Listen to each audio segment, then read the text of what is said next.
భారతదేశంలో మత స్వేచ్ఛ నానాటికి క్షీణిస్తోందంటూ అమెరికా ప్రభుత్వానికి చెందిన యుఎస్సిఐఆర్ఎఫ్ నివేదిక ఇచ్చింది. మతపరమైన మైనారిటీ సమాజాలను, వారి ప్రార్థనా మందిరాలను లక్ష్యంగా చేసుకుని ప్రభుత్వం ప్రవేశపెట్టి అమలు చేస్తున్న కొత్త చట్టాల కారణంగా 2025లో కూడా ఇండియాలో మత స్వేచ్ఛ క్షీణించింది అని ఆ నివేదికలో పేర్కొంది.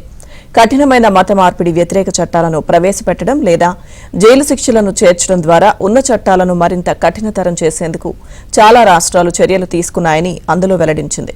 నివేదికలో పేర్కొన్న వ్యక్తులు, సంస్థల్లో భారత గూఢచర సంస్థ research and analysis wing RSS ఉన్నాయి.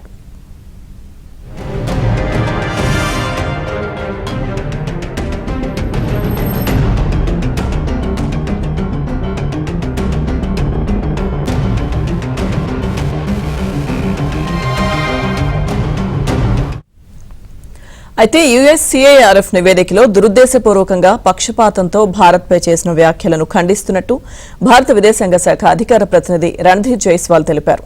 యుఎస్సిఐఆర్ఎఫ్ చాలా ఏళ్లుగా ఇలా భారత్ను తప్పుగా చిత్రీకరిస్తూ వస్తోందని, ఇండియాలో మత స్వేచ్ఛకు సంబంధించి నిష్పాక్షిక వాస్తవాలపై ఆధారపడకుండా సందేహాస్పద మూలాలపై ఆధారపడి ఇలాంటి నివేదికలు ఇస్తోందని మండిపడ్డారు. తప్పుదారి పట్టించే ఇలాంటి వ్యాఖ్యలను పదే పదే చేయడం వల్ల ఆ కమిషన్ విశ్వసనీయతే దెబ్బతింటుందని అన్నారు. భారత్ను విమర్శించడం మాని అమెరికాలో హిందూ దేవాలయాలపై జరుగుతున్న దాడులపైన, ఆ దేశంలో భారతీయులపై పెరిగిపోతున్న అసహనంపైన దృష్టి పెట్టాలని సూచించారు.